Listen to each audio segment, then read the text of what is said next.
Dans cette vidéo, on va voir comment on peut utiliser cette notion de cosinus d'un angle aigu dans les triangles rectangles. Alors voici un premier exemple. On se donne ABC, un triangle rectangle en B, tel que AC est égal à 8 cm et la mesure de l'angle C est égale à 25 degrés. Je vous demande de calculer l'arrondi au millimètre près de la longueur BC. On commence toujours par représenter la situation par un schéma. Voici donc ici le triangle ABC rectangle en B, d'hypoténuse 8 cm. Il s'agit bien d'un triangle rectangle, on peut donc utiliser le cosinus. On a donc que cosinus de l'angle C est égal au côté adjacent à l'angle C, c'est-à-dire CB, sur l'hypoténuse, c'est-à-dire CA. On remplace par les données connues, on obtient donc que cosinus 25 est égal à CB sur 8.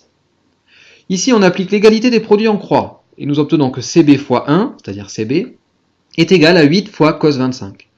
Et après utilisation de la calculatrice, nous en déduisons que CB est environ égal à 7,3 cm.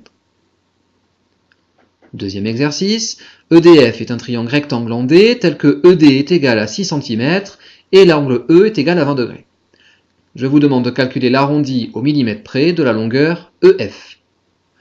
On commence par représenter la situation par un schéma. On obtient le triangle EFD rectangle en D.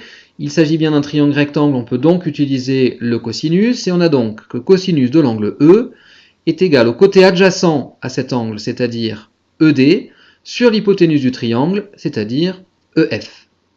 On remplace par les données connues, on a donc que cosinus 20 est égal à 6 sur EF. Alors ici c'est un petit peu plus difficile, on applique l'égalité des produits en croix, et on obtient que 6 fois 1 est égal à EF multiplié par cosinus 20, ou encore que EF est égal à 6 sur cosinus 20. Et après utilisation de la calculatrice, nous en déduisons que EF est environ égal à 6,4 cm. Alors une petite remarque, tout à l'heure nous cherchions la longueur du côté adjacent à l'angle, nous avons multiplié par le cosinus de l'angle, ici nous recherchons la longueur de l'hypoténuse, nous divisons par le cosinus de l'angle. Enfin, dernier exercice, si on a MNP, un triangle rectangle en M, tel que MN est égal à 3 cm et NP est égal à 5 cm.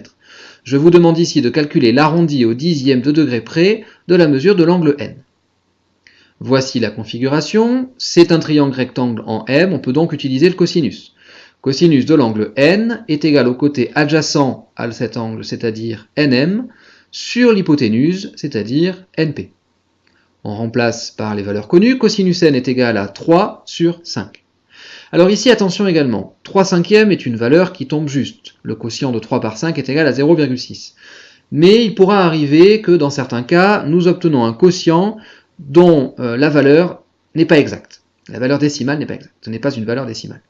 Autrement dit, au lieu d'avoir à donner une valeur approchée de ce quotient et de calculer ensuite l'arc cosinus de cette valeur approchée, ce qui augmenterait notre erreur d'approximation, il vaut mieux taper directement à la calculatrice que l'angle N est égal à arc cosinus de 3 cinquièmes, ou arc cosinus de 3 divisé par 5, ce qui nous donnera une valeur plus précise, ici 53,1 degrés.